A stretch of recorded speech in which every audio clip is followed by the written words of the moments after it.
men at 26 should not have severe plaque in their coronary arteries to the point where the blood flow is blocked and eventually kills him from a heart attack.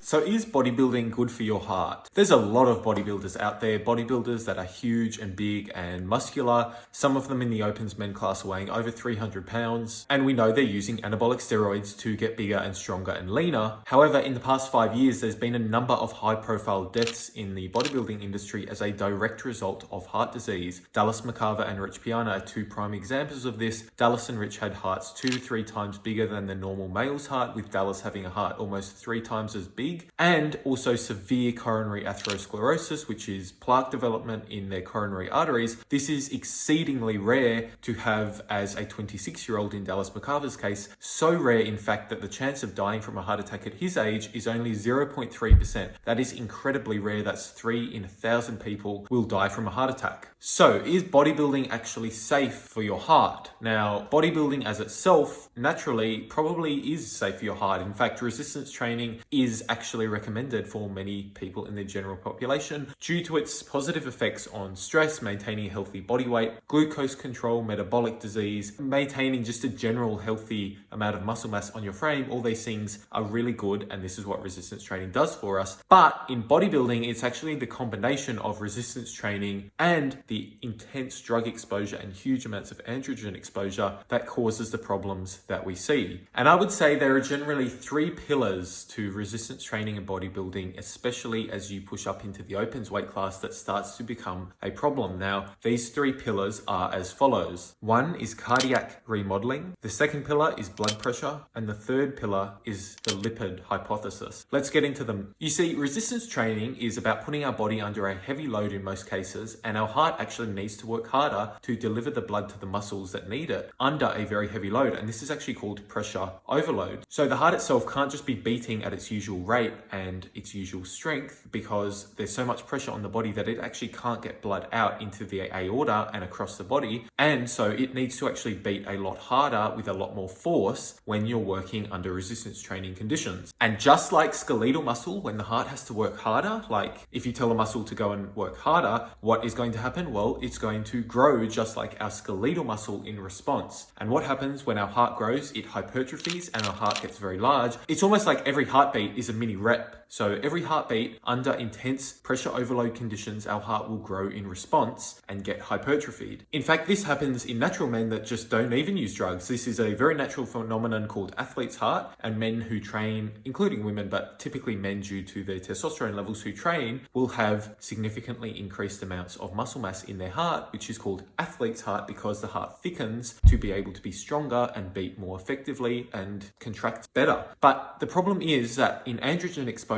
this process is completely taken to the extreme. So the heart itself has androgen receptors, and these receive information from exogenous testosterone and other steroids that you're using. And basically what happens, the heart grows in response to that androgen exposure. And that is when you get hearts like Dallas McCarver's 833 gram heart, way over a 250 to 300 gram for a normal male. Huge heart. Now, a lot of you may be thinking, well, yeah, great heart, big heart, that's good, right? Well, no, because what happens in a hypertrophied heart is that there are actual fibers that run through our heart tissue itself called Purkinje fibers. And when our heart gets really, really thick, these fibers will actually get disarrayed and pushed around in the thick muscle mass that's happening in our heart. And that's really bad. We do not want that, because the electrical current that runs through those fibers to tell our heart beat effectively, when that gets messed up, that's when we start to get real problems with arrhythmias and certain electrical disturbances. Not good at all for the heart. The biggest concern is that these fibers, if they are disarrayed to such an extent, can actually cause such a bad arrhythmia that we develop sudden cardiac death. And tragically, we've seen this in a lot of young people. This is when you see like a young person collapse on a football field or something that's completely out of the blue. They're not dying of a heart attack. They're typically dying from an underlying condition with the heart fibers fibers itself, where sudden cardiac death, the heart just cannot beat because the electrical current is disturbed to such an extent. So for this first pillar, anabolic steroids directly work on our heart muscle to make it thicker, just like the skeletal muscle on our frame. We don't want this. Pillar 2 is blood pressure. Now, anabolic steroids directly raise blood pressure because they don't allow the kidney to excrete as much salt, which leads to an increase in water, which will increase our blood pressure.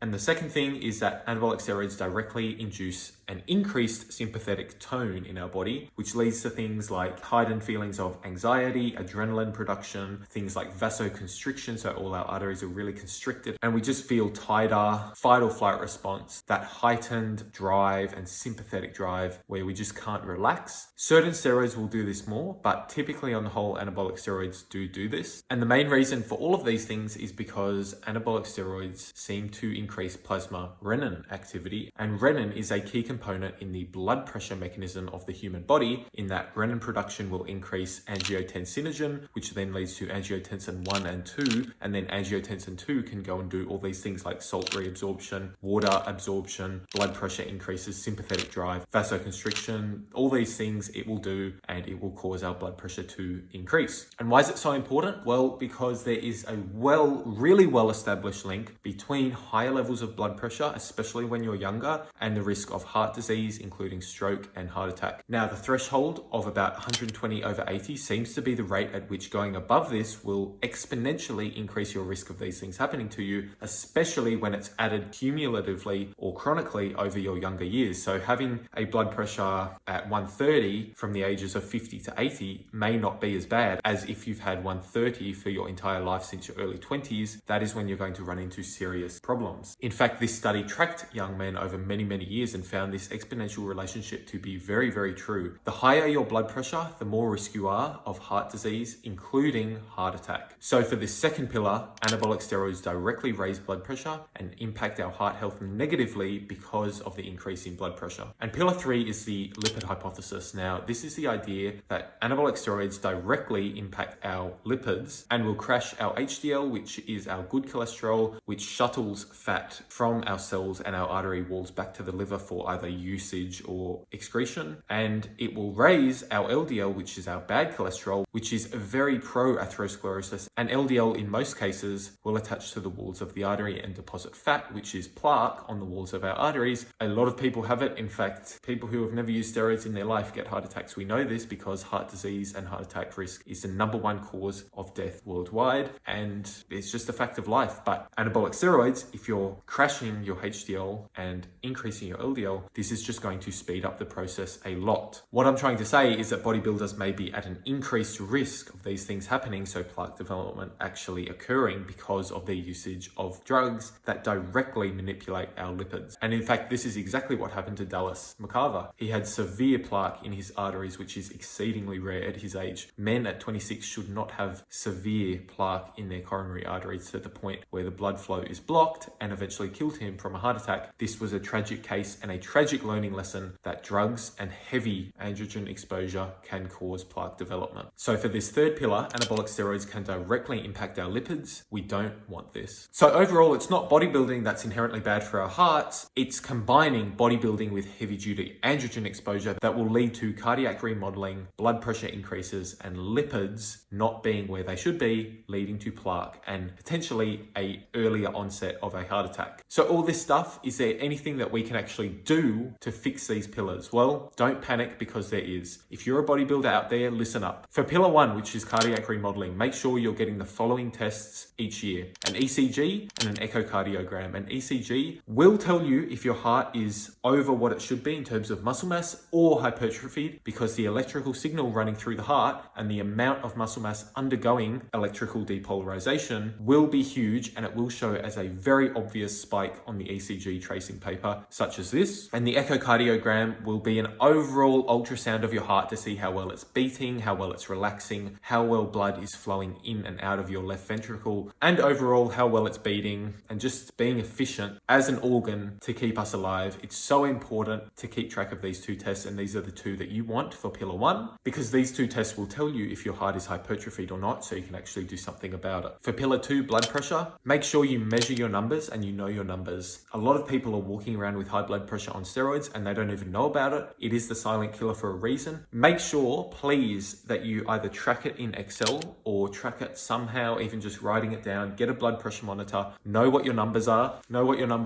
and really make sure that you're doing the right things in terms of eating healthy diet, making sure you get your cardiovascular work in, keeping track of your numbers, and if they are high, by all means, go to your doctor. High blood pressure is very common. Doctors are very willing to prescribe medications if your blood pressure is high because it directly influences your risk of heart disease later on in life. Telmisartan and enalapril are two drugs that if you cannot control your blood pressure no matter what you do as a bodybuilder, these drugs will significantly drop your blood pressure and I would argue keep you healthier for the long term, because having high blood pressure will kill you. There's no doubt about that. It's just a matter of when, not if, but when. So get these drugs if you cannot control your blood pressure and work with your doctor in order to get your blood pressure down. They may not be super approving of your lifestyle. If you want to continue your bodybuilding lifestyle, that's your choice really only, but make sure that you work on your blood pressure, please guys. It's so important. And for pillar 3, the lipid hypothesis, it's really important that we just eat a healthy diet. Steroids are not going to be very favorable for our lipids. That's just the reality of the situation, unfortunately. However, what we can do is eat a healthy diet with a lot of good fats like avocados, olive oils, nuts, nut butters, certain types of fish. Get these polyunsaturated and monounsaturated fats in to hopefully drive up your HDL. If you need to drive up your HDL more, because we know steroids, especially 19-nortestosterone derivatives, are very bad for HDL, consider citrus bergamot, which has been shown to increase HDL significantly. For LDL, it's really just about cutting out saturated fats and trans fats and just crappy food. If you really can't control your lipids on steroids, consider talking to your doctor again about statins. We know they work to get our lipids back to where they should be.